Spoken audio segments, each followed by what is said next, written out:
Voilà, ici c'est Paris. Voilà, je pense que maintenant le sort est brisé. C'est ça. En tout cas, score sans appel, 5-0. Je pense pas que amoon nañu prédire score bien. Même si beaucoup savaient que le PSG était supérieur à cette équipe de l'Inter de Milan, mais 5-0. Nico xalaatoon bariwul. Voilà, le Paris Saint-Germain maintenant champion d'Europe. Loo xam ne ni mosuñu ko dégg. À jamais les premiers, c'est fini. Les Marseillais là, ils peuvent aller dormir aujourd'hui. Franchement.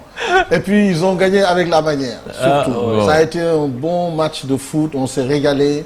On a vu du beau football, même si on n'ose pas dire du football champagne, mais c'était vraiment le foot qu'on aime voir. Sur 90 minutes à sens unique, quoi. Voilà, donc ça c'est ça le bémol, quoi. On n'a pas vu une possibilité de contestation bémol peut-être pour un neutre ou bien supporter de l'Inter.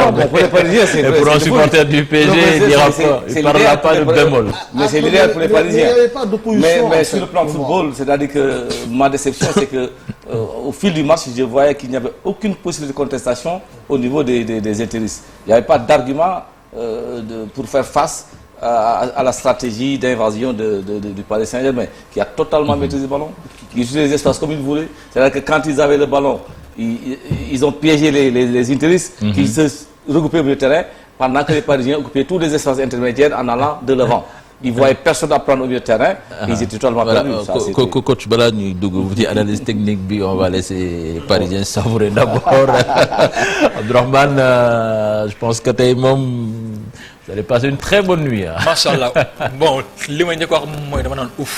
Wax dëgg yàlla comme ni ko hymne parisien di waxee moom mu ne après tant d'années de galère et de combat.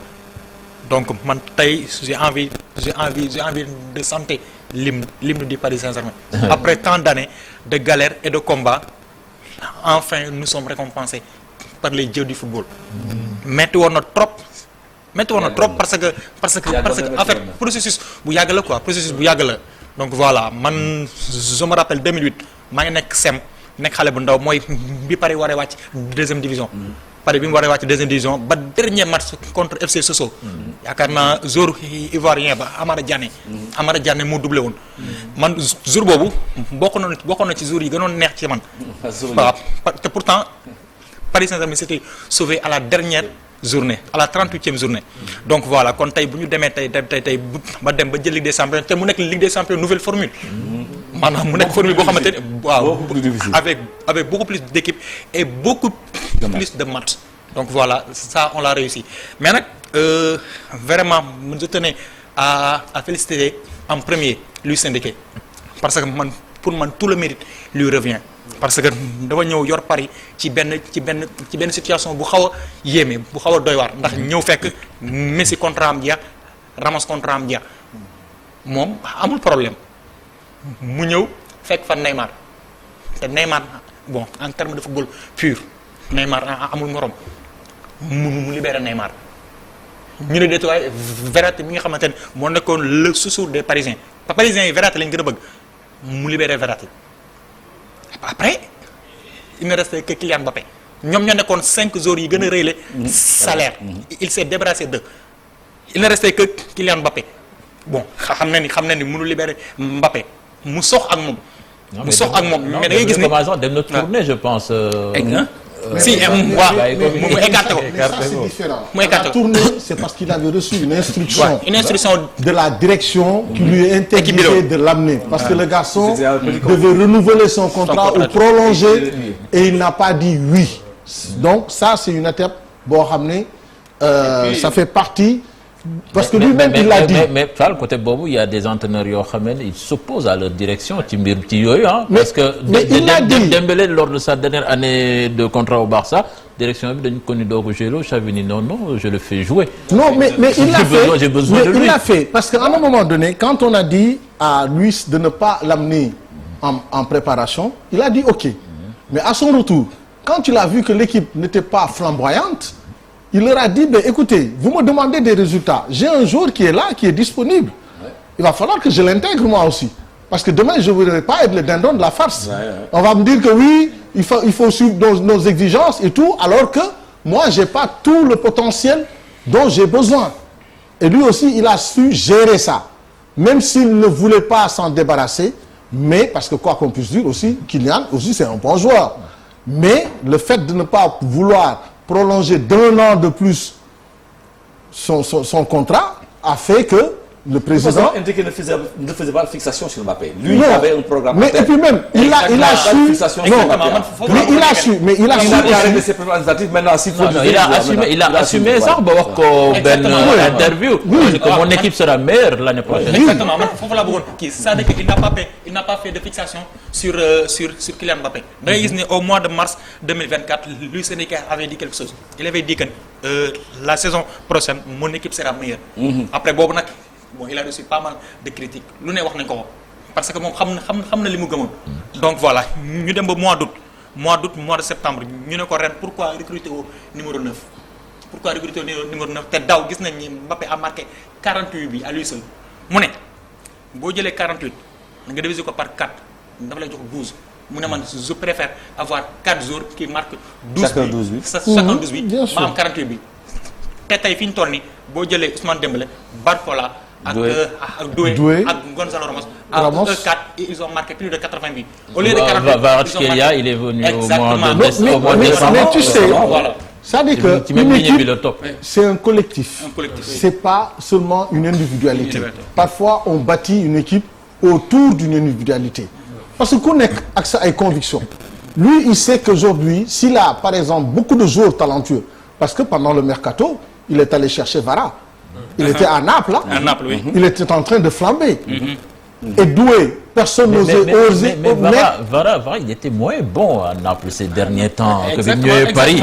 Il s'est transformé pratiquement. Ouais, parce que c'est non, mais peut-être que le joueur, peut-être qu'il se retrouve mieux dans le collectif parisien que mais ça aussi, ça dépend de l'entraîneur.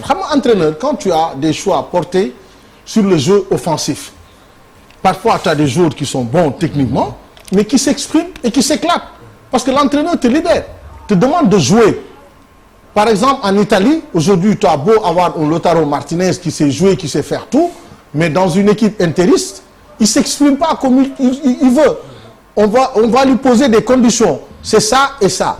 Alors que tu peux tomber dans une équipe où tu as un entraîneur qui te dit, moi, j'aime le football porté vers l'offensive, mais dans la possession aussi.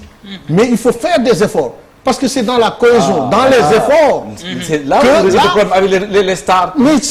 Quand Paris avait regroupé les meilleurs joueurs du monde à l'époque, il n'y avait pas d'équilibre dans l'équipe. Jamais. Même dans la gestion des stars, là, Rennes dit aussi, il y a eu un problème. Parce qu'Enrique, au mois de février, bien sûr, il l'a mis dehors. Contre Arsenal, il a dit parce que tant il Dembélé déconner. Bien sûr. Ce rôle et le gars, quand il est revenu demain, tu te dis qu'on lui a remis la tête au bon endroit. Mais c'est un entraîneur qui parle à ses joueurs. Parce que lui-même, il le dit. Il les pouponne. Il discute avec tout le monde. Un entraîneur doit être proche de ses joueurs. Discuter avec eux, échanger avec eux. Savoir pourquoi le garçon, il est en forme ou il est en méforme. Il faut être ferme sans être fermé. Voilà, mais comme ça, c'est un entraîneur. Et on comprend pourquoi. Est-ce que tu as une bonne hygiène de vie? Est-ce que tu dors assez? Est-ce qu'après les entraînements, il se couche tôt? Est-ce qu'il est tout le temps sur les réseaux sociaux ou pas? Mais tout ça, c'est un suivi permanent. Et l'entraîneur, après, il te voit à l'entraînement et il te juge par rapport à ça.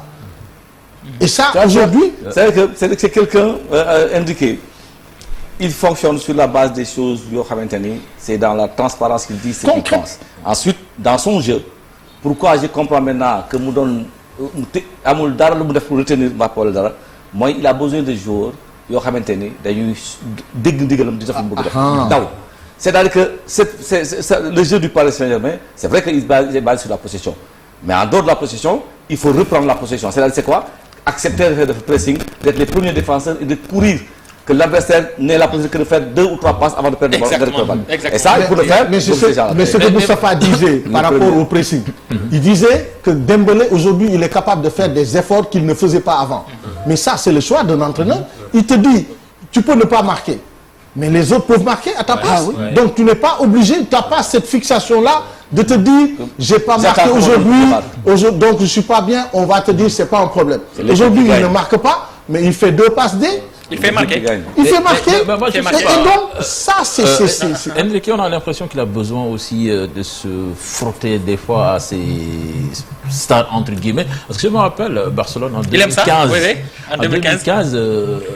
Messi dafa ñëw ñib si vacances de Noël très tard. Il le met sur le banc. Il l'a mis remplaçant, c'était à Real Sociedad, il dort Barcelone. Équipe bi semaine jour ici tegu, ça a failli exploser. Mais bon, on dirait qu'après comment il a fait pour retourner la situation, l'équipe est montée en puissance et c'est exactement ce qu'on a vu avec ce PSG là. Parce que Paris, ils ont failli ne pas faire les barrages. Ils étaient en difficulté et les journalistes à casser du sucre. Oui, c'est pas surprenant. Donc ils étaient tous contre lui. Il y a dans une équipe, le premier chef c'est l'entraîneur. Il a raison jusqu'à preuve du contraire. Pendant ce moment, on a voulu inverser les choses par la proportion des individualités. Et ça ne rend pas service au football. C'est un jeu collectif. Il faut qu'il y ait quelqu'un qui domine et qui maîtrise les enjeux. Les individualités aussi savent que Exactement. En ce moment, personne n'ose dire à Messi quoi que ce soit. Mais lui, il a fait, il a dit non, écoute, c'est un règlement pour tout le monde. Tu l'as enfreint, tu es sur la touche. Ça pas. Les gens ont dit, mais qu'il a fait d'offre la laine. Mais il faut imposer parce que sinon, il y a un entraîneur qui faire valoir. C'est un entraîneur là. Tu es maître de l'équipe et tu dois savoir prendre tes responsabilités, être ferme quand il le faut et gérer tout ce qu'il y a comme... Mais être aussi conciliant. Parce qu'un joueur, il marche à l'affect. Un joueur a besoin d'être rassuré par son entraîneur. Et aujourd'hui, il a une bonne profondeur de banc. C'est ça aussi son avantage. Parce qu'aujourd'hui, quand on voit dans cette équipe-là un Zaïre Emery qui était destiné à être le patron dans le milieu de terrain du Paris Saint-Germain, aujourd'hui qui est sur le banc. Mais il se dit à tout moment, je peux participer à un match. Le Mayoulou qui vient d'arriver, qui marque le 5e but, personne ne l'attendait. Bon, même si c'était à 4-0, mais c'était pas évident de venir et de se fondre dans le groupe. Et donc, il a des certitudes dans ses choix tactiques que tout le monde est capable de pouvoir comprendre. Parce qu'il te dit, c'est ça et ça que je veux. Et à partir de ce moment, il te prépare à ça. Emery, son problème, je pense que le recrutement Neves Bimomo. Exactement. Carrément. Le Portugais là, il est venu et il s'est imposé. Acclimaté et tout ça. Acclimaté sans blessure. Mais Vara, de même que pour Barcola, aujourd'hui, tout le monde se disait en attaque, on était sûr d'avoir Dembélé, Doué, mais entre Vara et machin. Aujourd'hui, on te dit plus ça. On te dit aujourd'hui c'est Vara et Dembélé. On te dit c'est entre Dembélé et Doué et Vara. Et plutôt Barcola, où ça se joue. Mais sur un match comme ça, l'exigence et la concentration, par exemple, de Doué, moi je réfléchis même pas. Je me dis c'est Doué qui doit jouer. Parce que Barcola, quand tu vois tout ce qu'il a raté en moins de 10 minutes, je te dis, le gars... Il a des légèretés qui font mal parfois en phase de finition. Mais pour Doué, ça impose peut-être plus que Barcola. Mais c'est-à-dire, je ne sais pas si on va parler de la finale. Ce qui s'est passé réellement aujourd'hui avec le Paris Saint-Germain, moi, c'est un Vitinha extraordinaire, dominateur au milieu de terrain, excellent animateur et qui a pris le dessus à lui seul sur tout le milieu de terrain. C'est vrai que comment il s'appelle, Neves, c'est vrai que dans le repositionnement et la compensation, il n'a pas son égal aujourd'hui. Donc, mais vraiment, Vitinha aujourd'hui pour faire mieux que lui dans un match de football. Mais c'est que le maître à jouer. Moustapha Yow, que l'un de gis ni moment andi triomphe Paris Saint-Germain bi montée en puissance bi profondeur de banc. Qualité technique individuelle, je pense que c'est surtout ça aujourd'hui. Le moment de différence, la qualité des joueurs de part et d'autre, c'était pas la même chose. Ok, xam nga football dafa am loo xam ne tey soo ko bëggee mettre en place, c'est-à-dire du gaaw a jàpp. Tey boo xoolee Enrique même ci phase de groupe yi da ngay gis ni Paris mi ngi joué quoi, mais dafa am lu bari lu leen manqué woon muy efficacité. Am nañ défense bu baax. am nañ défense bu baax am nañ ay militaires yuy xalaat militaires yu technique yoo xam ne mën nañ garder ballon bi jouer mais seen attaquants yi dañu xawoon faible trop léegi ñu gis Paris ci phase finale bi Paris di monter en puissance Paris di monter en puissance boo xamante nii da nga naan lii sax nan la mënee nekk mais loolu lépp liggéey entraîneur la entraîneur boo amee ñaar yi rek xamal ni yow fi nga jëm di nga def ay résultats mooy soo amee principe am vision am projet soo xoolee Paris défensivement da ngay gis ni équipe bu Paris bi défensivement dañu solide. te am défense bu baax dafay tax nga sori ci compétition mais am attaquant yi dugal dafay tax nga jël trophée loolu moom mooy équipe bu Paris bi soo xoolee au niveau du milieu da ngay xool seen joueurs yëpp ay petite taille lañ ay petite taille techniquement fort nañu xam nañ tey ni ñuy defee sorti ballon. waaw voilà circulation bi leer te man li ma ci gën a neex nag mooy tey Paris tey dafa ñëw rek yéegal bloc bi ci kaw def bloc haut pour faire ralentir la progression may ñu Inter benn yoon mu xalaat sax pour jouer da leen étouffer ci kaw te bal bi jouer bu ñu yoree bal bi jouer bu ñu ko pettee récupérer waat ko muy seen contre pressing bi ñuy def noonu te loolu attitude la te attitude boobu entraîneur moom moo koy def ci joueurs yi loolu boo xoolee ba ci biir da ngay gis ni man seetaan naa ay entraînement Paris seen yenn vidéo mais li ñuy liggéey ci ay maîtrise collective dafa bari moo tax football bi yombu leen passante yi ñuy wax noonu dafay yomb ci ñoom même contre pressing bi da ngay gis heure bu ñu pettee bal bi rek dañuy dem pour récupérer waat ko ci moins de 5 secondes loolu attitude la loolu lu ñuy liggéey en l'entraînement la mais moo comme li may wax rek équipe bu Paris bi équipe bu amul star moo neex a defar da ngay gis ne Paris même seen joueurs yi nekkuñu ay joueurs yoo xam nit ñi xam nañ leen ay joueurs yu extraordinaire mais soo leen gisee tey ñu jouer da ngay xam ne collectif rek moo wóor ci football tey jii entraîneur tey warul jël basé wu footballam yëpp basé ko ci benn Talla Fall Talla mën na blessé mën na am carton rouge et tout mais lii moo gën a wóor maanaam tey sa football am ay principes yu wóor sa système de jeu leer sooy attaqué nga xam ni ngay attaqué booy défendre nga xam ni ngay défendre mais daal tey xam naa ne tey Paris ni mu joué final bi bett nañu bari soo gisee tamit tey Inter indiwul argument am na lu ko waral ñu bari ñu ngi naan final bi yomb na mais su yombee am na lu ko waral parce que tey Paris moo ñëw nekk ci kawam tere koo joué ba pare di joué mais il y a problème donc même soo xoolee xaaral ma ñëw même soo xoolee sax Talla même soo xoolee tey Inter même sur le plan défensif maanaam ñoom tey li ñu gënoon mën tey dañ ci faible mooy li ñu doon wax sànq avant match bi c'est-à-dire permutation Paris Saint-Germain yi ñoo bari ci ñoom mobilité te xoolal mobilité fu mu am rek da ngay ubbi ay espace et quand on joue à une touche gis nga Paris kenn du téye bal bi lu yàgg c'est-à-dire que tu fais la passe mooy li nga xam ne moom la ñuy wax les fondamentaux du foot contrôle passe démarquage et donc ñoom loolu lañ doon répéter en permanence tu voyais rarement un joueur parisien chercher le dribble dribble bi soxlawul parce que une passe tu peux éliminer 2 voire 3 adversaires et tu te retrouves même devant le but donc à partir de ce moment mais pourquoi se compliquer la tâche il n'y a pas eu beaucoup de déchets techniques dans le jeu parisien et c'est ça qui est le plus impressionnant c'est-à-dire que tu voyais que ce groupe-là maîtrisait son jeu mais de fond en comble c'est-à-dire que depuis la défense jusqu'en attaque day ñëw répéter seen ay gamme le pressing c'est-à-dire comme on dit la meilleure façon d'attaquer c'est de défendre de défendre c'est d'attaquer mais ñoom xamal fan lañ koy defee ci kaw duñ la xaar dañuy fekk ci kaw parce que Talla sànq ñu ngi koy wax xam nga tey bu fekkee ni yaa ngi pressé ci kaw yaa ngi am organisation défensive l'organisation défensive commencé au cours de l'attaque tant que yaa ngi pressé ci kaw rek mooy sa défenseurs yi ñoom ñi ngi nekk en l'aise parce que bal bi ñëwul foofu loolu moo tax tey défense Paris yi sonnuñu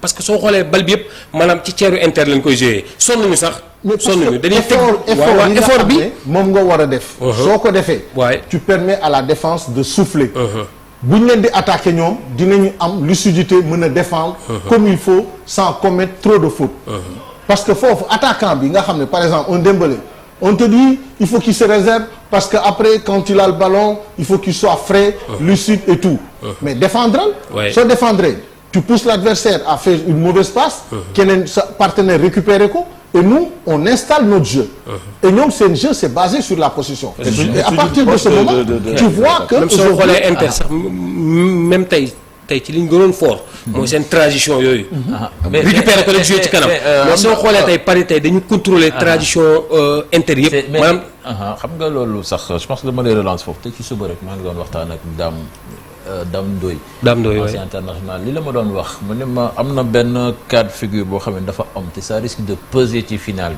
bi. Paris Saint-Germain est champion depuis fin mars. Depuis fin mars ba léegi lii rek la doon préparé. Alors que Inter bi mu éliminé Barcelone ba léegi mi ngi ci benn tension ci la perte triplé. Parce que ñoom aussi si yoonu triplé lañ nekkoon. perte yëpp ils sont venus lessiver te tey jii mais. Ils ont été bouffés dans l'intensité. Exactement, physiquement. Physiquement, Inter n'a pas existé.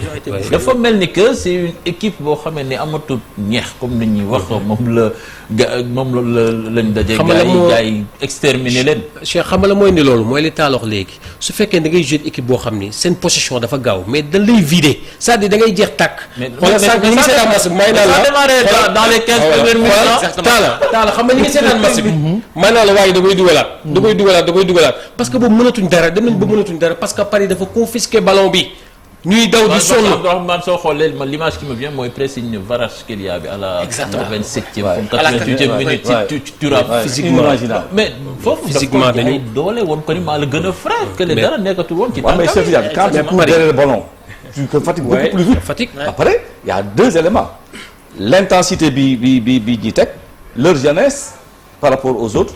C'est tout cette ça. vitesse qu'ils mettent tout le temps mais ñooñu mënuñu ko tenir Inter jéem na de.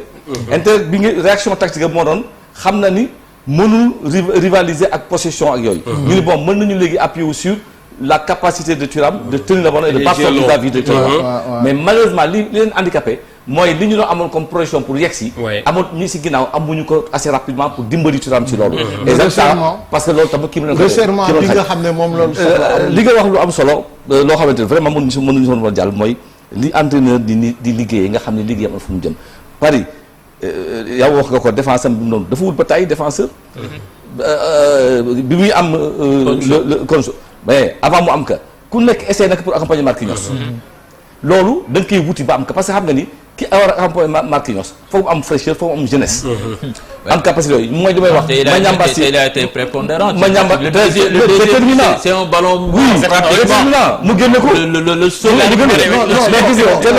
loolu balle de défense c'est-à-dire que li gën a wóor la def ci défenseur foofu noonu seetul leneen dafa ne na balle bi génn te mooy balle de défense da nga koy dégager le plus loin possible gars yi gën a gaaw si ça coïncide mu tombé ci sa partenaire nga récupérer et là il s'est enchaîné léegi si loolu xam nga damay profiter toujours si kii pour ñambaaseel dama koy wax pour suñu équipe nationale boobu ba léegi dañu war wut ko accompagner Kalidou Koulibaly koo xamante ne sax demee mooy nekk continuité bi parce que il faut le dire ñi ngi wut en dehors de la paire Abdou Diallo Kalidou Koulibaly amaguñu ba tey ku taxaw nga si Kalidou Koulibaly pour defar suñu défense bi cela dit en passant li mu wut ba am ko si défenseur daf ko wut ba sonn doog ko am. et puis ba mu amee loolu mu ni sama attaque li may am vitesse bi am na keneen ku ma soxla koo xam ne am na vécu te mën na leneen lu ñuy mënul. mu wuti ko mooy Georgien bi. donc waa ji di muy liggéey vraiment daf ko topp. daf ko topp ba mën ko jox ko togg bu jot voilà c'est ça donc aujourd'hui li leneen li si des mooy amatul nuñ ko wax le principal artisan de la victoire du Paris Saint-Germain je crois que ñëpp xam ne Luis Enrique la moo defar équipe bi nga xam ne foofu na Paris doon xaar boobu ba léegi li saa wax daan dafa sonn c'est vrai defar na équipe mais aussi fekk na fa lu mu toggee il n'a pas bâti sur du néant parce que Paris Saint-Germain bi soo xoolee ren li gën a sonal adversaire am yi bokk na ci ñaari la famille te Hakimi déjà c'est lui qui ouvre le score parce que soo seetloo en général équipe yu am ay latéraux yu mel ni Hakimi ak Mendes souvent trois défenseurs ngay jouer def leen ay pistons mais là il joue avec une défense classique avec deux latéraux hyper offensifs. Hyper offensifs te loolu je pense que ça fait la différence. Et puis aussi li gars yi xamul mooy que ni Hakimi a marqué 4 buts ci Ligue des Champions Nuno Mendes aussi a marqué 4 buts. ñu naan ñëpp tout au long de la compétition. ils ont été décisifs. Des buts qui comptent. Exactement. xam nga Nuno Mendes butam boobu contre Girona s'il ne l'avait pas marqué Paris est d'or. kenn waxtu ko. c'est clair. Et puis aussi Cheikh am na lu gars yi seetlu. Hakimi c'est libérateur. am na lu gars yi seetlu. Hakimi a marqué en quart de finale en demi-finale et en finale. est-ce que ci histoire du football mës na am défense bu def loolu. Je ne pense pas. Et puis aussi même autre chose c'est-à-dire que 5 buts d'écart dans une finale de Ligue des Champions mës na am mësul am ci histoire de Ligue des Champions 1956 ba tey 5 buts d'écart mësul am. Donc lui Sénégal li mu def nii c'est un exploit xoolal tey si biir match bi au milieu de terrain en fait da ngay gis comme ni ko Moussa waxee c'est-à-dire que Paris dafay exercer le contre-pressing mooy histoire de récupérer le ballon 5 secondes après l'avoir perdu te loolu il le maîtrise parfaitement te bal bi saa yu ñu ko récupérer dañuy gis ni au lieu que maanaam ñu entamer beneen attaque mais non duñu ko def c'est-à-dire que dañuy téye conserver te conservation boobu c'est-à-dire que redoublement de passe boobu li leen koy may mooy la mobilité entre les lignes. La mobilité ndax loolu en fait dafay créer c'est-à-dire que dañuy bëri ay solution de passe. Solution de passe yi day bëri parce que da ngay seetlu premier but Paris bi appel bi Doué moo ko def. Doué mënoon si excentré droit. Appel bi il l'a fait sur le côté gauche. te loolu c'est extraordinaire. c'est-à-dire que benn intervalle de 4 mètres la gars yi bàyyi rek. Vitinha dugal ko. Donc voilà. li nga bëgg a expliquer mooy dépassement de fonction yi dafa bari. dépassement de fonction yi te beneen bi mooy gis nga en termes de intensité.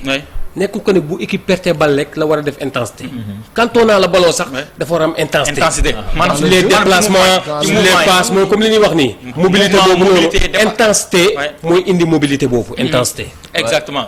intensité boobu moom mooy andi mobilité. voilà mon ami am nga beneen kii bu la fi fekk. beneen naataangoo boo xamee ne xam naa ne instant bi kontaan na trop. macha allah Khalifa Sadio la tudd Khalifa dugg si nga ci plateau bi nag xam naa ne lépp lañ leen permettre jamono ji tey gañe ngeen xam naa ni mbégte bi moom. wax dëgg fa yàlla yaatu na trop seen biir xol. waaw vraiment merci beaucoup vraiment si invitation bi dama naan on l'a fait. On l'a fait je pense que tey jii nii depuis plusieurs années ñu ngi daw si gannaaw lii quoi wax dëgg yàlla suñu bon dama ne suñu noonu mais suñu adversaires yi. parce que chaque jour ñu ne ñu. loolu leen ngeen savouré ñoom ngeen di njëkk a xalaat. c'est parce que dañoo sonaloon. non dañoo sonaloon loo wax ñu ne leen amoo leen étoile. li ngeen am recruter ngeen lu ne. te amoo leen étoile. tey dama la alhamdulilah rabil alamin on l'a fait. waaw kon nañ la tegal on l'a fait waaye. on l'a fait. on l'a fait rek waaw fi mu ne nii waaw nañ la tegal on l'a fait. la régie daal dem leen on l'a fait bi daal. on l'a fait vraiment. parce que les Parisiens sax sont majoritaires. oui sur le plateau. Oui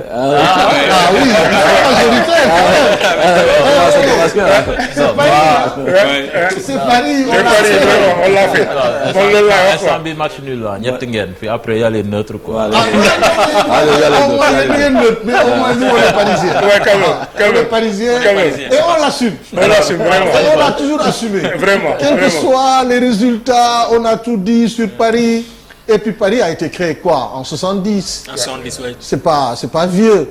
Et c'était avec une bande d'amis. Jean-Paul Belmondo, les Daniel Esther, le grand couturier. Et c'est lui-même qui a fait le logo.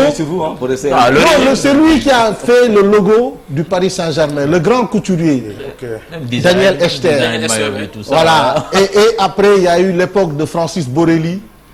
Le président emblématique qui a géré l'époque des Nabatingue Tokoto, les Omar Gueysen, Moustapha Darleb, Mpelé. Ça, c'est l'histoire de Paris. Voilà. Aujourd'hui, on a une coupe de la Ligue des Champions. Maguette soo mu mënee wool Pape Seck mu jox ma température bi Marseille parce que ñoom bëgg nañu xam naka la ñuy dundee victoire bi xaw ma victoire la xaw ma défaite la ci ñoom. ñoom défaite la kay. Défaite la ci ñoom. Ce matin damay seetaan le match contre mooy bi ñuy jël coupe des coupes. Non, contre comment dirais-je les Autrichiens. Mais bu ñu jël la coupe des coupes de ce matin avec Ngoti mooy bii bu Ngoti di dugal ak ñoom comment dirais-je ñoom le gardien Bernard Lama, mais vraiment c'était émouvant ce matin. Ma koy seetaan ma ne non vraiment te c'était la première coupe du Paris Saint-Germain je pense en 96. boobu Luis moo doon entraîneur bi. tey dama ko seetaan ma ne aujourd'hui on va le faire ça sera notre dernière coupe d'Europe aujourd'hui. et noonu la demee. non bi moom on l'a fait bi moom il faut que gars yi jox ñu ko nag. waaw on l'a fait daal Marseille yi nag. bu yeboo ñu dem bi te xam ne affaire bi am na ba pare. mais en tout cas gars yi ñu ngi ci. ba pare nag ñun dañu tombé dañu def triplé. Voilà. Triplé. Coupe championnat Ligue des champions. Ligue des champions bi gën a métti. bi gën a métti. Non, triplé.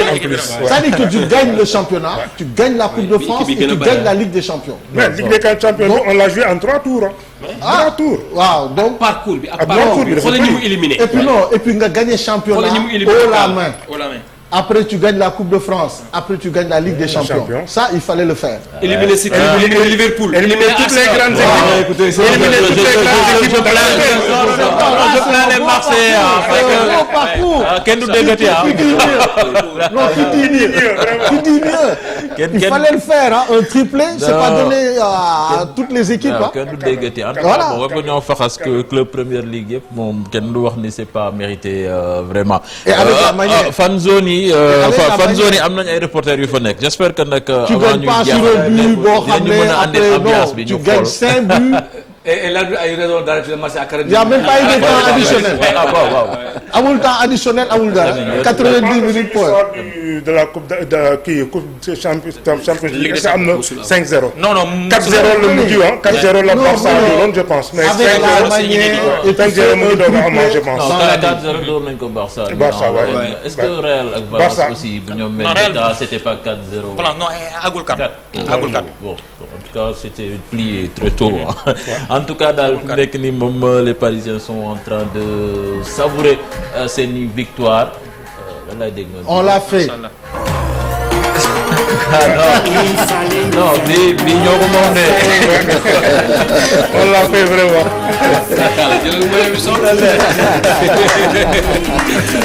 On l'a fait.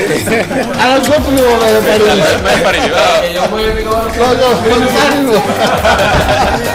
pour les Marseillais là.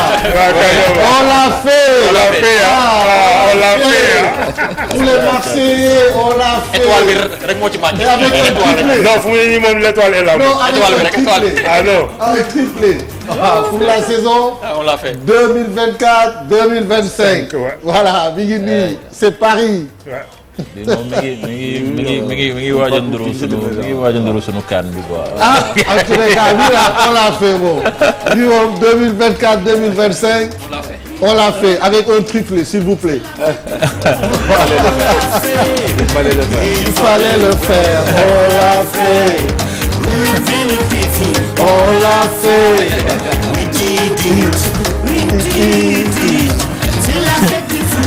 On l'a fait. Bonsoir au Marseille. waaw Marseille de qualifié na Ligue des Champions doon peut-être que dina dem jëmal ci ñaari étoile comme ça yéen ngeen toppaat ci ginnaaw. mais nañ def triplé. léegi nañu waxu triplé. mais maa ngi ak Marseille bi sax ci téléphone bi moom tey ci suba soloon na kabu Paris de xaw ma ndax gëmoon na ko ou pas. non da doon joué parce que sol blouson Marseille Cap Paris Saint-Germain bi bon ni football français lay jàppale quoi mais on ne sait pas si c'était sincère ou pas. La casquette du PSG, c'était Allô Pape Seck. Pape yaa ngi ci ligne bi. waaw maa ngi ci ligne bi. waaw Pape victoire bi wala défaite bi c'est selon naka ngeen ko dundee. waaw maa ngi nuyu plateau bi yëpp di féliciter parisiens yi mais fii ñëpp a ngi nelaw parce que Paris. doorul Inter dafa dóoraale Marseille teg. dafa dóoraale Marseille. doorul Inter rek dafa dóoraale Marseille teg si. waaw mais ñu leen di féliciter c'est que rivalité bi du sportif rek dafa dépasser cadre ville ak ville la déjà.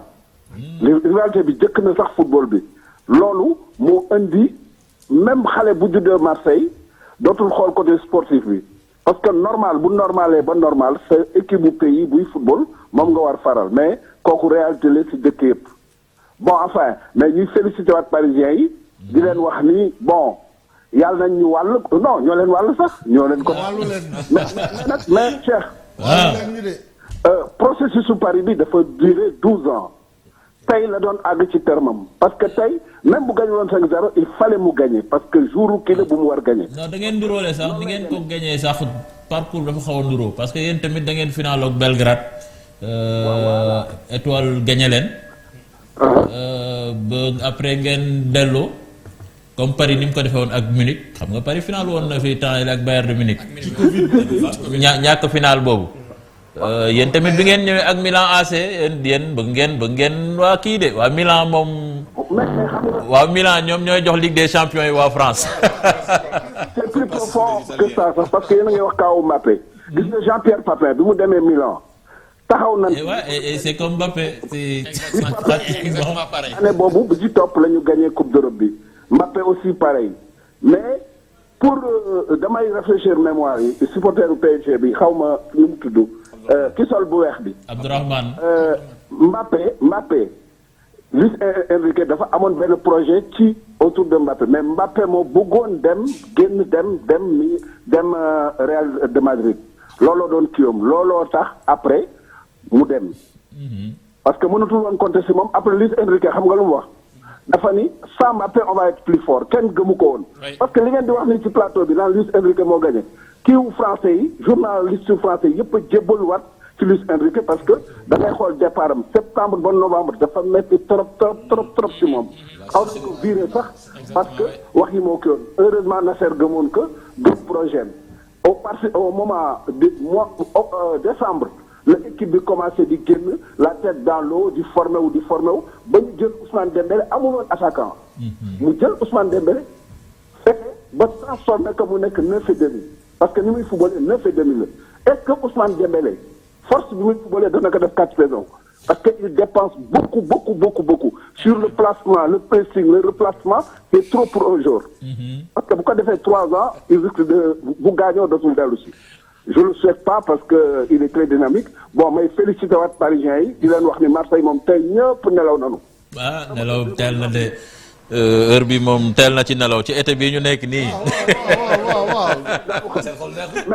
mais nag Cheikh ba tey comme ni ma ko waxee fin au processus la woon gagné nanu c'est bien pour le football français encore une fois championnat en France dañ doon wax ni kiiwul ñoom ñoo jël coupe d'Europe bi la Ligue des paysans. noonu lañ ko tuddee woon mais loolu la ñu wax mais ñoo gagné ba pare. ñoo koy woowee noonu sax fameux ligue. parce que mais le projet dont tu parles, Marseille à un moment donné s'est reconstitué avec l'arrivée de Bernard Tapie et à l'époque Bernard c'était un grand homme d'affaires qui a mis beaucoup d'argent dans le projet. Et si maintenant aujourd'hui avec les Qataris on a pu construire quelque chose pendant 10 ans pour en arriver là, c'est tout à fait normal. Marseille, quand Bernard démarrait... mais à l'époque... À l'époque, quand Bernard venait avec Michel Hidalgo... Non, quand on parle de projet, on parle de projet dans une durée. Donc, un projet peut durer 10 ans avant d'arriver à son apogée. Paris-Dakar de traverser, dans les fans, nous, la Marseille, nous, aussi, on a subi... rivalité yi dama ne la dafa dépasser cadre sportif parce que doon sportif rek amul problème mais dafa dépasser si lépp si lañ ko fekk ñun. oui mais ça c'est la rivalité dans tous les pays au monde même aujourd'hui. mais am na jamono boo xam ne c'était plus Marseille-Bordeaux avant PSG Marseille. et Bordeaux même Marseille parce que quand on regarde dans l'histoire du football français. Il y a chaque période des présidents qui ont dominé. Par exemple, on peut parler des années 70, c'était Saint-Étienne qui a dominé le football français. Après, il y a eu Bordeaux avec Claude Bèze. Et par contre, avec Roger Rocher, c'était Saint-Étienne. Avec les Platini, les meilleurs joueurs de l'équipe de France venaient de Saint-Étienne. Après, il y a eu la période de Claude Bèze. Après, il y a eu Bernard Tapie qui est arrivé pour rivaliser avec Claude, pour Bordeaux. Donc, après, c'est normal que si Paris, après il y a eu Lyon, la période de Lyon, avec Aulas. Donc ça, c'est un process. Sauf qu'en Europe, il n'y a que le PSG et Marseille qui ont gagné. Mais ça c'est normal. Parce qu'après... C'est une finale. Saint-Étienne, bon. Mais même le projet de la Coupe Béni gagné ni Rennes, c'était pas pour Rennes, non? Ils ont recruté des jeunes joueurs. À l'âge moyen d'âge, c'est 25 ans, à part Nguéné chez Marquinhos. Mais c'était le projet, c'était dans 2 ans. Parce que Doué, quand tu le recrutais, c'était pas pour qu'il soit titulaire en finale de Ligue des Champions. C'est ça, en plus. Mais c'est pour dire... Regarde le match qu'il sort. Mais c'est pour dire l'importance d'un entraîneur. Un garçon, il peut arriver, timidement, Mais après, il peut exploser. Parce que l'entraîneur le met en évidence. Il sait comment le préparer. Ça, c'est Luis Enrique. Mettre un joueur de 16 ans titulairement. Mais c'est ça le football. C'est quelque chose de très bien parce qu'aujourd'hui, gagner Ligue des Champions dans 1 an, 2 ans, gagner que Ligue, ça veut dire que tu devrais te maintenir pendant ces 2 ou 3 prochaines années, tout à fait autour de l'Europe si tout se passe bien. Et ça, ce serait très bien pour le football français et Paris. Mais ils ont les moyens de maintenir tous les joueurs. Paris a les moyens aujourd'hui parce qu'ils ont l'argent pour retenir ces garçons. Certains ont des contrats sur 5 ans. C'est pas aujourd'hui, après avoir fait un triplé, que tu vas vouloir partir. Tu trouveras pas mieux sur le marché européen. Même si on non, tu trouveras pas mieux. Quand tu regardes le centre d'entraînement aujourd'hui à Poissy, tu peux pas avoir mieux en Europe. Et vu le projet qu'ils ont maintenant dans les Yvelines pour créer un nouveau stade, il y a tout. Toutes les conditions de performance sont réunies. Tu as l'argent, tu as les installations, tu as l'environnement qui te permet de pouvoir progresser avec un entraîneur. Et te demander de plus. Même boo xoolee sax même recrutement bi mu def tey boo xoolee âge da ngay xam ni moom football bi mu bëgg a def ay xale ñoo ko mën. Absolument. sànq ba léegi ñu ngi naan contre pressing bi bu ñu yoree bal bi dañuy jouer ba loolu ay xale koy def. Mettre l'intensité dans le jeu. Quand on a le ballon ñuy bouger di daw bu ñu pété bal bi dem contre pressing loolu ay xale ko mën. xam nga loolu ay xale ko mën a def léegi nag fii léegi bu dee fii la ñu ne la noo ñoragul. oui. mais bon si projet bi c'est-à-dire que fa mu ko ne wut li mu wut li ma wax sànq ñu wut na défense bu équilibré ba indi ko accompagner Marquinhos. Marquinhos je pense que c'est la sortie aussi Marquinhos. dafay il va waaw boy 32 ans 33 ans Marquinhos waaw. mais lui-même il aspire à partir. Oui mais gis nga 32 ans ou 31 ans. Mais lui-même il aspire à partir. Quand tu l'entends dans ses dernières sorties. Il voulait gagner et partir. Et voilà, il veut sortir par la grande porte. Mais tey jii sax match bi soo ko xoolee ou bien groupe bi. Marquinhos, je pense qu'on a l'image à la fin du match de Furtede di jooy et loolu soo xoolee tu te dis frustration yi mu accumulé parce que ci groupe bi ci groupe bi moom il a traversé pratiquement tout ça le 6-2 contre Barcelone l'élimination contre Manchester contre nga dégg Cheikh li ñu ko yàq yëpp li ko presse française yàq yëpp que c'est un émotif tous les grands rendez-vous il les rate soit il se déclare blessé lu ne dégg na ko nag comme son compère aujourd'hui comme son compère Thiago Silva il est obligé de partir pour mun ko dem jëli fële na la mais sinon ñoom ñaari ñoo fa nekkoon parce que si génération boobu poids Paris Saint-Germain ñoom ñaar lañ doon porté remontada bi il l'a vécu. Il y a que lui. Il a vécu toutes les misères du Paris Saint-Germain donc toute cette décennie là. bi Qatari ñëwee ba léegi il est complètement lessivé il faut qu'il mais esprit leader rek la yor. soo ko xoolee da ngay xam ne kii leader la. man damay gis même équipe bu Paris bu ñu nekkee def ay séquences yu bon da leen di woo waxtaan ak ñoom recadré waat leen relancer waat leen. c'est-à-dire waaw da ngay gis ni moom mooy leader bu équipe bi quoi. te loolu c'est important. sànq Abdourahmane mi ngi rappelé cadre yi nga xamee ni entraîneur bi da leen génne. même moom aussi gars yi dañ doon wax ni kii déjà il a vécu le traumatisme brésilien. mooy seen luuma bi contre Allemagne. ñëw na tamit bokk ci campagne Paris Saint-Germain yi nga xamee ni yëpp dañ ci jëlee traumatisme. ñu nekk c'est un joueur marqué il faut le sortir pour gagner mais il s'est séparé de Verratti taxul ni Neymar mais c'était des garçons qui étaient tout le temps dehors tous les soirs xamoon na loolu ci ñoom xamoon na ne ñii dañuy génn tous les soirs ils font la fête à Paris Neymar du nelaw guddi il est dans les salles de poker xam na ko day jouer au poker tous les soirs Verratti day génn tous les soirs des noces et il s'est dit que moi je peux pas compter sur ces deux-là je peux m'en débarrasser et chercher non et puis mën naa am mieux que ñu gën a féete ndaw mu dem uti leen Doué combien Paris a dépensé sur lui 60 millions d'euros Barcola combien 40 millions d'euros ça fait 100 millions pratiquement 60 ans Barcola donc plus les bonus ça fait ça tourne à ça taala daal football dafa laaj sérieux ak xale football moom dafa laaj sérieux ak xale waaw mooy li may wax rek volonté xoolee équipe bu Paris bu Neymar Messi yooyu équipe bu ay talent kese la Ramos mais comme sérieux bi ngay wax ni amul woon mais xoolee équipe bu Paris bi dañuy jouer nga xam ne ñii dañu am maîtrise voilà ñi dañu am maîtrise ba pare da leen a yar ni footballé parce que tey tactique il faut ñu yar la. tactiquement pour nga mën a pare. da ngay xool équipe pare bi xam ne ñii kat am nañ ku nekk seen ginnaaw koo xamante ni exigeant na te li mu bëgg loolu mooy am. te loolu c'est important. c'est important football dafa laaj sérieux. et les équilibres football dafa laaj sérieux même boo gisee. il faut se soucier da ngay xam ni de l'équipe. xoolal ma te li ma gën a neex ci indiqué mooy moom comptewul ci benn jour. moom mooy staru équipe bi li mu bëgg mooy am li mu bëggul du am. tant que nag yaa ngi doxee noonu da ngay am say principe da ngay am say argument day am looy téye li bon ci entraîneur mooy nga ñàkk bañ a téye dara moom dafa am lu mu téye lu solide la téye tey boo xoolee tey ni mu changé Paris environnement beet lépp la changé Paris Saint-Germain.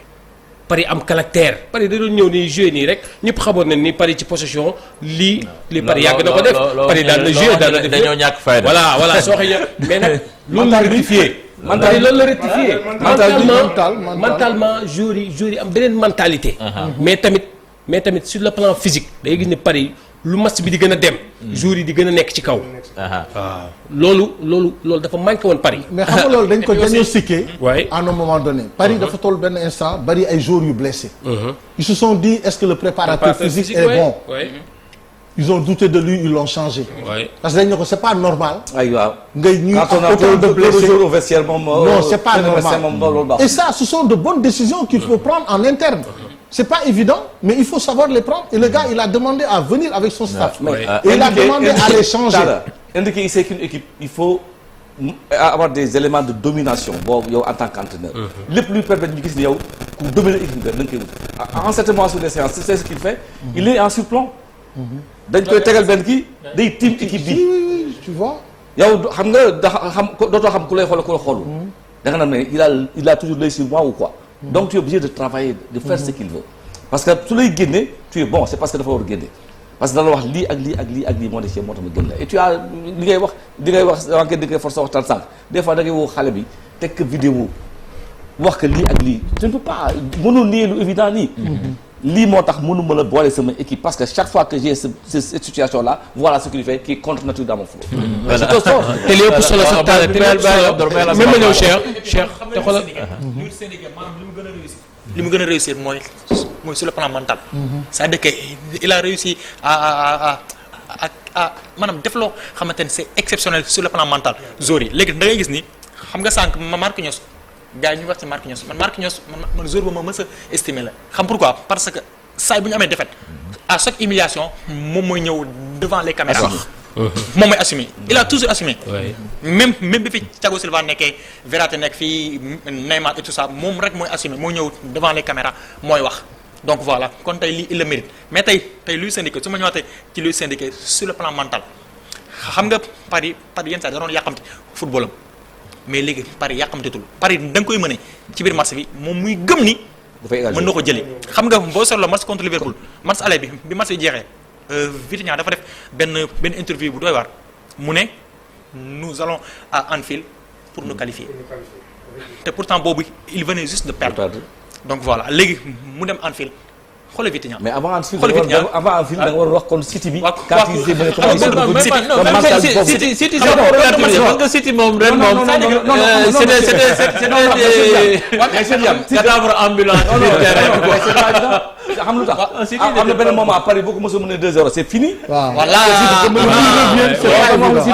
léegi nag mentalité la à la 60e minute Paris dafa connaître un déclic contre City. voilà li ko City mënee 2-0.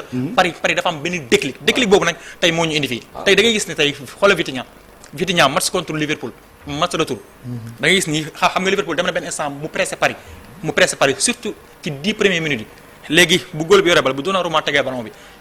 da ngay gis ni Liverpool day xoj Paris ba ci digg surface am. Vitinha day ñëw ba ci Donnarumma ne ko jox ma. Donnarumma passe ko bal 1 mètre mooy dox seen diggante moom Donnarumma jox ma bal bi su ko téye nga gis ni même Liverpool psychologiquement dañu xaw a ragal. Vitinha xoolal tey Paris dugal na benn bii mooy bii wu dóoy bi deuxième bi. Vitinha ci suuf la ko jëlee. xoolal di jox gars yi naan indiwaatal. c'est-à-dire que il dicte le jeu et puis il donne le tempo. saa yu bëggee accélérer day accélérer saa yu bëggee. ralentir non mais il est exceptionnel. équipe day am maître à jouer. et après on l'accepte. c'est-à-dire que bal yi entraîneur daf la naan à un moment donné il s'est levé. Paris am na ci benn temps faible bu mu nekkoon. di commencer di dégager di def n'importe quoi à l'emporte-pièce. mais il s'est levé il leur a demandé de rejouer. Donnez-vous le ballon et il faisait le geste. li ma ci gën a neex sax quand même que j'avais besoin de ça pour vous exprimer. Jouer. taalaman li ma ci gën a neex sax mooy li ma ci gën a neex sax te gis nga entraîneur tey bu ñu koy évaluer dañ koy évaluer ci résultat. mais tamit ba xam joueurs yi progressé nañ. loolu c'est important. Tout à fait. waaw tey mën nga gagner Ligue des Champions te joueurs duñ progressé. Inter ñëw na ba final de mënuma fa jël ñaari joueurs Inter. waaw lépp dafa basé wu ñoom ci collectif maanaam tey ni ñuy joué. tey boo xoolee Doué xool ay Vitinha mënoon nañ football mais meluñu woon nii. loolu moo lay wan ne entraîneur bi am na mérite. collectivement mi ngi liggéey. individuellement aussi mi ngi liggéey loolu c'est important. ma doon la rôle entraîneur bi gën a metti mooy fexe ba joueur bi ay am capacité exprimer dans la totalité de son talent. di exposer sur terrain. loolu li nga doon wax sànq da nga leen di jox confiance boobu. ba bu ñu jógee si terrain leur génie n'est pas tué. mais malgré quelles que soient les règles tactiques. on leur permet également de dire que ni football la. non final bi mettez-vous en confiance. non final bi kan moo waroon départ Coupe de France. du Vara. ñu ne à l'échauffement. il s'est blessé. bopp bi di metti. moo doon metti il avait des maux de tête. mais de suite. ñu daal di dugal Doué. et sur ce match Doué il vient il explose. c'est-à-dire que c'est même pas une histoire de préparer woon nañ ma préparer wu ñu ma. il était déjà. dans la dynamique. donc mooy que da ngay dugg. da ngay ñëw pour prouver ce dont tu sais faire et à partir de là aujourd'hui da ngay wóor ne booy bi buy dem équipe de France dafay dem pour que jooju léegi place de titulaire parce que dama seetaan indiqué amul leneen lu mu mën a def foofu lu dama seetaan benn vidéo France Espagne bu neex dina am fan yi ci Ligue des Nations ambiance bi de daa mel ni fi neexoon na de fi Ndakaaru la wala Paris la dañuy dem suivre ambiance bi dellu si waat ci plateau bi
fi moom Mamadou Ndiaye moom moo ñu filmer les images yooyu xame nañu côté place de l'Indépendance ministère des affaires étrangères. waaw boobu ñu leer la moom foofu moom. waaw fii moom man moom pour man côté Arc de Triomphe yooyu laa ko foogoon quoi. bu ma gisee fumigène yi. mais xam nga daa mel ni mais Marseille am nañ problème non dañu sonaloon nag honnêtement nag Marseille ñoom dañ defoon ne rek football français ça se limite ci benn étoile. boo waxee rek ñu ne on est la première équipe à l'avoir fait. waaw mais loolu du dañ aussi à jamais les premiers. am ngeen naataango. et les seuls bi rek mooy dañ. non am ngeen naataango léegi fi mu nekk nii boo leen waxee ñu wax. jeex na tàkk. dañoo ëpp lu ñu jëf. jeex na. non boobu moom léegi dañ la. am petit frère qui est à Paris qui est Marseille Bill. léegi gagné nañ comme yéen. léegi wax ji jeex na. donc amul. je parlais tout à l'heure sur le plan football. man foog naa ni tout le mérite revient à Luis Enrique. tout à fait parce que aujourd'hui dafa jëli loo xam ne loolu manqué woon Paris. mooy joueur bu mel ne un meneur comme Kvaratskhelia. vraiment il a su faire son truc. avec un milieu de terrain comme Neves et un défenseur central. foog naa ces trois joueurs là moo manqué woon Paris je pense à l'époque. te si biir mercato bi il a su régler ce problème là quoi tey moo ñu indil tey fu ñu toll. mais est-ce que aussi du parce que dañu am ay joueurs yu am personnalité gis nga joueur da ngay am personnalité. mën nga am talent. ak loo nekk xale. ak loo nekk xale. xale soit day dooj comme Yamal am personnalité nekk leader kenn mënu ko bañal. mais booy recruter aussi joueur da ngay xam joueur bi ndax am na personnalité. parce que joueur dafa war a am personnalité au-delà du talent. tu peux être un joueur hyper intelligent tout mais personnalité ci nit dafa am solo. parce que léeg-léeg da ngay dem ak sa nit adversaire mais da nga koy won ne gënoo ma bëgg bal bi. gënoo ma bëgg lii may def parce que yooyu yëpp ci personnalité nit ki la. mais Talla dama lay jox benn exemple tey jii nii je prends un joueur de l'équipe nationale. Ismaïla Sarr. tey jii su amul fulla ak fayda. Lamine Yamal bi mënu ko. je le dis parce que man Ismaïla Sarr bu ma koy seetaan final Casa Coupe du Sénégal final Casa Génération Foot Demba Diop man je suis de Casa Sport. mu jàpp sama joueur bi Kijera. waaw ma ne booy bi fan la jógee ak fu mu ne. dëgg la mais année boobu noonu ma ne non kii si sera un très grand footballeur mais loolu rek a ko manqué jëngal lu yàlla ful ak fayda bu Lamine Yamal am tey jii nii. moo manqué Ismaïla Sarr je le dis ah. non mais mais tey bu ko Ismaïla Sarr amoon tey jii nii monde bi kenn mënu ko. waaw non gars yi nee nañ ma jeex na xam naa dañuy seetaanaat beneen ambiance avant ñuy tàggatoo ñu dem déglu supporters yi ñuy fësal seen mbégte. On va la briser cette année-ci. Voilà, l'ambiance est extraordinaire. Virage Auteuil, le Sénégal, ils ont géré. L'ambiance a été incroyable. C'est vraiment exceptionnel. Je suis hyper ému, je suis très content. Vive Paris Saint-Germain. Désiré Doué, mon coup de cœur. Neymar, mon coup de cœur. Mais ça, voilà, je Désiré Doué. PSG à vie. À vie, à vie. Waaw gis nga comme niñ ko doon waxee sànq rek premier mi-temps bi boo seetee dañoo mën a 2-0 gars yi naan ma Inter dina dugal bi ñu ne leen Inter bi yoon du ñëw bu ñëwee du andi dara waaw tey li wane nañ ko ñëw nañ tey football nañ leen gagné nañ leen newal nañ Paris du ko jël Paris nag dina ko yëkkati. match bi neex na torop Paris tey il faut mu jël Paris rek Paris bu ko jëlul woon du baax. ndax lii moom mobilisation bi match bi neex na yàlla na ko Paris jël Paris Paris Paris Paris Paris Paris noonu de am na benn supporter bu Paris Saint-Germain sax bu ma ñu signalé fii Badara Gadiaga mën ngeen ko andi mu jege moromam bii de mu jege Abdourahmane non Sadio garaawul mën nga toog am nga na mayo Paris bari ci plateau bi comme nga yéen a xewle moom instant bi amul benn problème au niveau de la région Badara bu paree mën na dugg si mais moom dafa waroon sol mayo nag mais loolu jeex na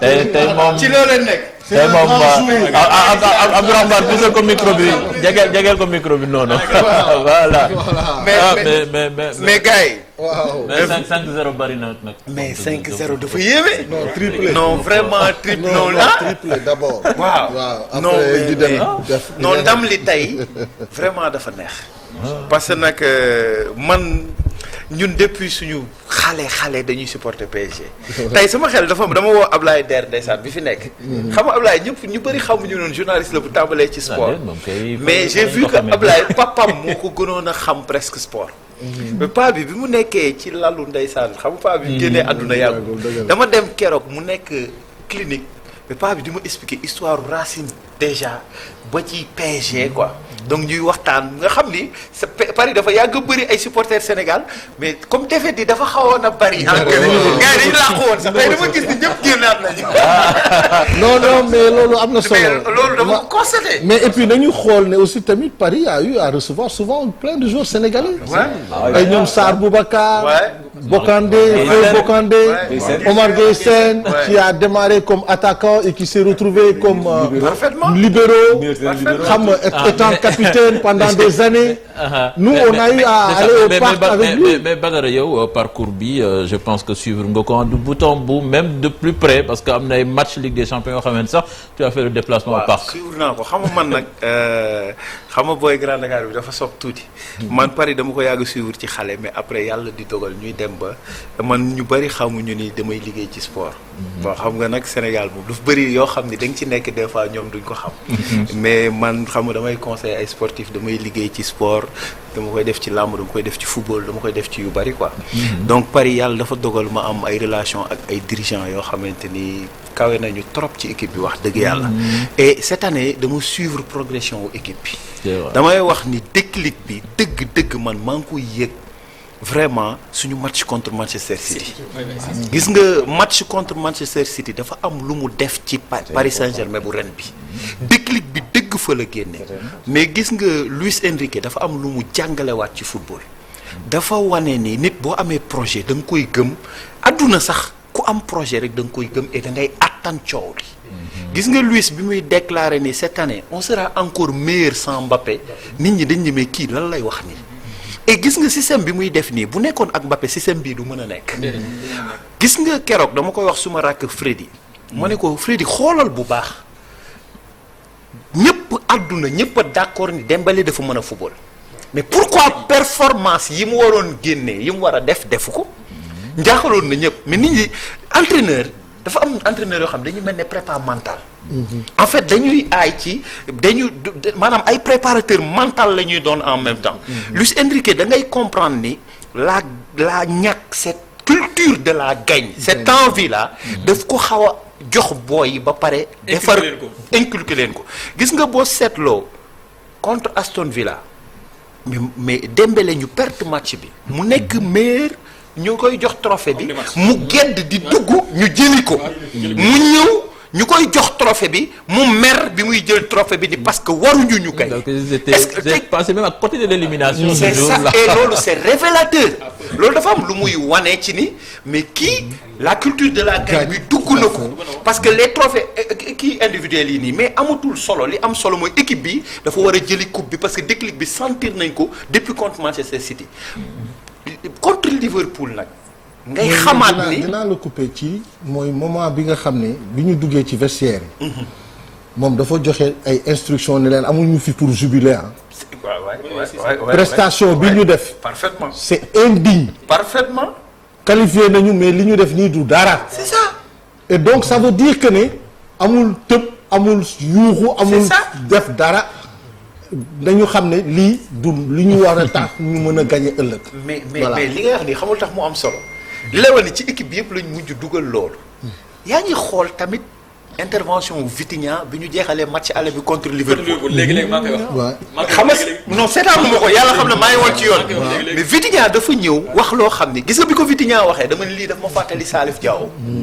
ñun Maroc daf ñu doon jàpp fii Adji ñun ñi dëkkee Grand Dakar maanaam Adji ñu entraîné ñoom stade Demba Diop guddi gi mais ñun dañ daan gis Moustapha Adji xam nga yéen ko fàtte ñun dañ doon jàpp fii dañ doon jàpp fii des fois mais ay trois ay affaires yu la ñuy dóor mais bi génération ba la ñëwee Salif Diao suñu premier match bi contre Maroc aller bi dafa mer ni dañ leen waroon a gañ Ferdinand di dugal gars yi bañ ko mu ne ñii dañ leen waroon dóor parce que ñoo leen mën mais man ni kii mais ñun man à la limite waaw man je me disais que match nul bi baax na contre Maroc mais état d'esprit Vitinha contre Liverpool dafa wax lu am solo daf ni dañuy dem Liverpool fa la ñuy qualifier parce que bu doon mbër la ma ni jaugé na ko xam na ni équipe bi li Paris di daw attanuñ ko beneen affaire aussi mooy Luis Campos li mu def mais vraiment Joao Neves mais Vitinha mais il fallait chercher xale yu mel noonu mais Fabien Ruiz li ma wax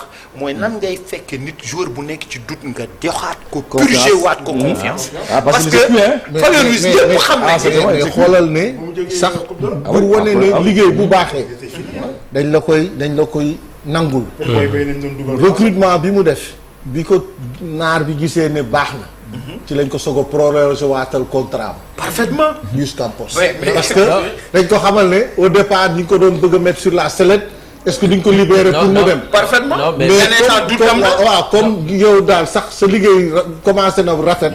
dinañ la prolonger. c'est que en fait gis nga moo tax caractère am solo. parce que li gis nga booy xool Luis Enrique li mu gérer vague boobu. gis nga loolu Paris dafa amoon problème mu ADN. problème mu un peu identité. gis nga il fallait que ñu séparer wu cadre yooyu yëpp ñu defar collectif defar équipe. en fait Luis Enrique dafa ñëwoon pour équipe bi. lu yàlla teg loxoom la nag parce que mënoon na bañ a marché parce que charge bi bari woon na. mais booy seetaan ay boo nekkee yoon bu baax y a pas de raison. c'est ça booy seetaan ay ñoom Roten dem seetaan RMC. Riolo mais amul lu. mais xam nga français ñoo. français da ngay xam ni yàq peinture. mais Sénégalais bi daal ñoo daa ko yàq. mais peinture français bi daf ni du baal. ci àdduna mais du leen baal. parce que mais Badara Luis Enrique il se nourrit de ça. moom dafa tàmm loolu même. gis nga bi mu yoree Roxa aussi.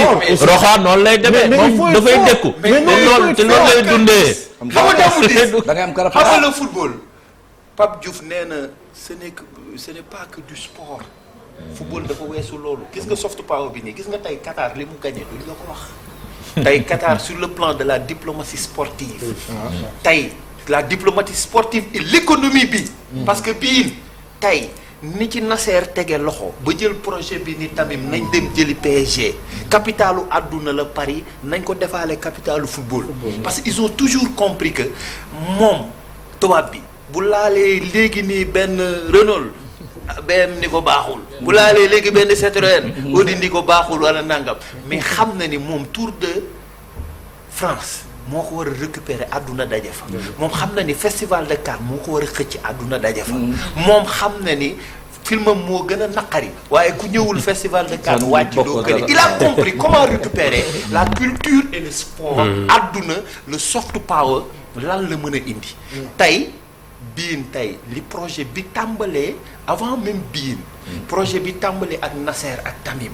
sur les droits de télévision ba ñëw récupérer li lépp ba ñëw teg Paris Saint-Germain kële te xoolal recrues yii di ñëw man damay xool sànq booy Dumfries ma ni kii su ma ko naxoon tuuti rek indi Dumfries xala dolli yeneen booy complexe bi ñu amoon.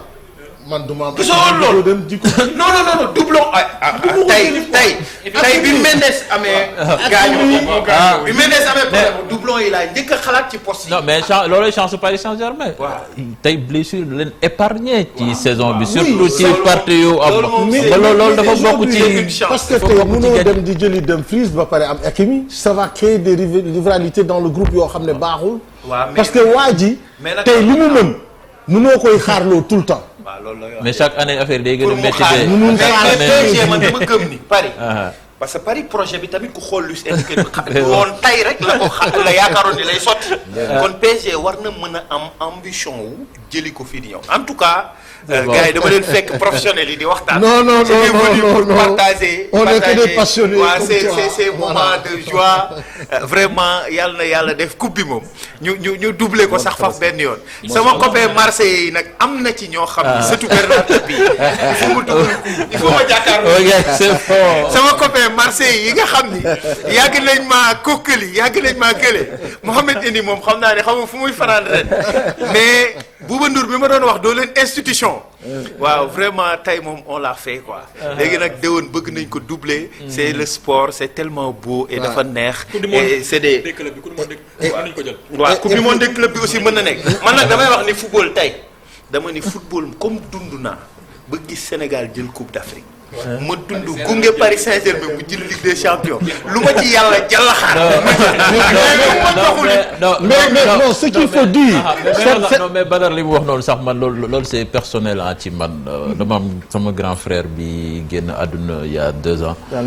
kooku moom tey moom xaw ma fu mu nekk mais fa mu nekk yëg na victoire parce que le PSG c'était sa vie. guddeeg bëccëg moom lay nelawee moom lay yeewoo malheureusement fekkewul lii. ay kii yu bari dal nañu bari. te fi may jeexale xam nga man le Brésil xam nga ñun Brésil tamit daf ñu boole ak PSG man ay Rai ay Leonardo. Valdo gars yi dama leen bëggoon quoi Rai avec ce parrainage donc dama am connexion au Brésil. mais tu sais, le plus important de ce match, moi, le spectacle qui a été produit. Parce que football, d'abord, spectacle. Et tout le monde peut être content de ce spectacle. Parce que c'était beau, il y avait du jeu, il y avait tout pour faire plaisir. Et je pense que Paris mérite amplement sa victoire. Boubo, que tu le veuilles ou pas, dis ouais, Paris. Merci beaucoup. Paris.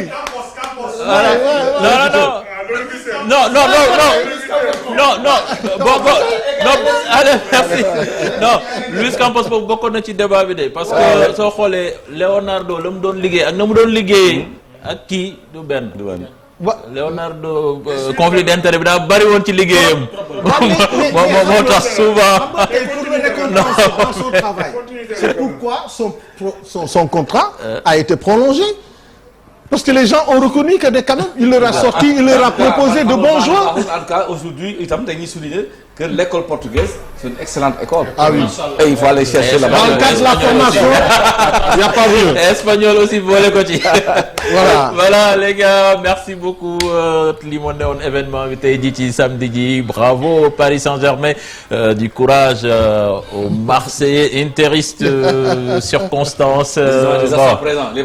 Qualifié en Ligue des Champions, nous leen rek jéem a def la même chose, rawewaat leen benn kii. benn biddiw benn étoile bon ñu leen di jaajëfal bu baax merci à tout le monde mu bàyyi leen rek ku nekk tàggoo mot de la fin très bref parce que Modou Tabaski moom mooy am ni léegi Moustapha. waaw di kontaan rek di féliciter supporters Paris yëpp di encourager aussi équipe Inter bi donc di kontaan trop ci plateau bi tey. dëgg yàlla ñi ma fi bokkal xam-xam génn na fi yu bëree bari donc maa ngi jaajëfal ñëpp di. sant grand Talla grand kii Père Lamine ak yow tamit Cheikh ak Abdourahmane ak grand Bouba Ndour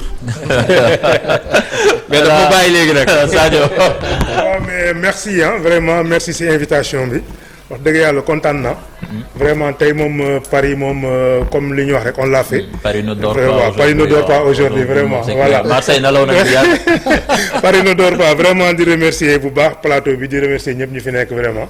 Vraiment kontaan na en plus jërëjëf. jërëjëf encore et ici c'est Paris. Voilà, c'était un bon plateau. Nous avons vu beaucoup de buts. Quand il y a des buts dans le football, c'est toujours magnifique de buts comme ça. Peut-être on verra beaucoup de buts dans notre match contre l'Irlande, le 6 prochain. Donc peut-être nous tomber sur Tabaski, mais on joue contre l'Irlande, il ne faut pas qu'on l'oublie. Et je souhaite qu'on fasse une très belle expression pour nous rassurer davantage avant les... Absolument. Talla. Ben écoute, content vraiment de vivre ça, parce que le football c'est vraiment des émotions. Et yaakaar naa ne finale Ligue des Champions, tu vois, un aussi beau spectacle. Je pense que nous, on s'est tous régalés. Voilà. On s'est fait plaisir parce que c'est le spectacle qui est produit, qui fait plaisir déjà. Et je pense que quand même on aura l'occasion de vivre d'autres émotions. C'est ça. Et c'est ça le foot aussi, quoi. Voilà. Abdourahmane. Bon. Second bon damay féliciter sama jabar vraiment moom laa àndal moom itam parisien bu mag la moom laa àndaloon parisien bu mag la vraiment maa ngi féliciter sama jabar maa ngi lay féliciter bu baax encore di la wax félicitations vraiment encore félicitations félicitations madame Sadio ici c'est Paris voilà. waaw kon tàggu nga ba pare. ñu bàyyi Abdourahmane. bon man dama naan alhamdulilah. di sant yàlla ci ma fekkee Paris jël Ligue des Champions. waaw dafa judd sama papa dafa dund ndeysaan ba gaañu en 2017. nekkoon supporter parisien vraiment te man moo tax ma bëgg Paris malheureusement mooy année bi ñuy Barça def mu remontada bi donc voilà may féliciter sama yaay moom aussi c'est une parisienne di féliciter tamit madame Ndaw Mame Diarra Fam moom it c'est une parisienne donc voilà man moom sama famille presque les 70% sont des parisiens donc voilà may féliciter ñëpp et puis aussi may nuyu Habib Faye Habib moo boole ak yow donc moom it ma koy remercier ba di nuyu sama groupe WhatsApp yi les footballogues di nuyu que du foot di nuyu aussi waa Virage Auteuil ñoom lañ doon wane sànq vraiment je suis vraiment content et fier. lundi su ma xëyee rek day def ci étoile. merci. et puis aussi mooy nuyu sama patron. moom it c'est un fervent parisien maître Samba Biteye avocat à la cour. ñuy jaajëfal aussi Ismaël borom kay solu moom moo ñu baaxee mayo yi alors coach Moustapha yaa ñaanoon Paris Saint-Germain bi ñu jox la ko. waa tamit Cheikh est-ce que may Cheikh ma nuyu sama yaay ji. Abdourahmane bu baax Abdourahmane comme dóor nga Inter waaye jëlal mayo bi. jëlal rek jëlal nga yóbbaale ko. maman Seydou bi walaay indil mayo Paris bi. allez portable. Allez, merci les gars. Continue d'être nous à la prochaine. Félicitations au PSG.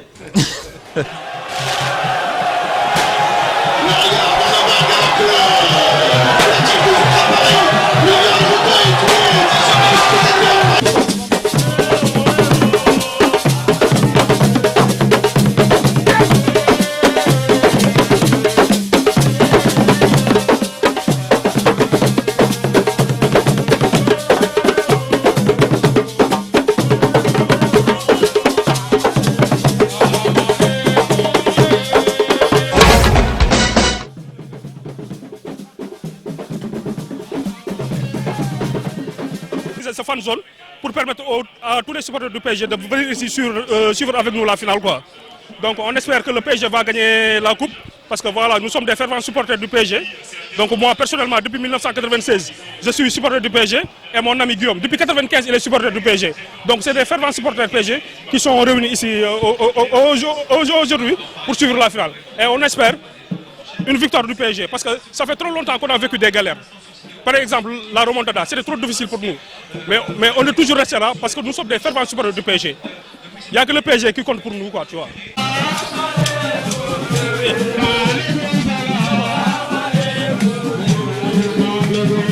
Ce soir, on est là en famille pour jouer, regarder la finale et espérer une victoire du Paris Saint-Germain. Ouais, on a les moyens, on a les joueurs et cette année, on a l'effectif qu'il faut pour gagner la coupe. Cette belle coupe. Cette année, c'est notre année. Inch'Allah, on va le gagner avec Luis Enrique. Techniquement, Paris mën na gagner. Paris moom finale bi Paris moo koy gagner, Inch'Allah.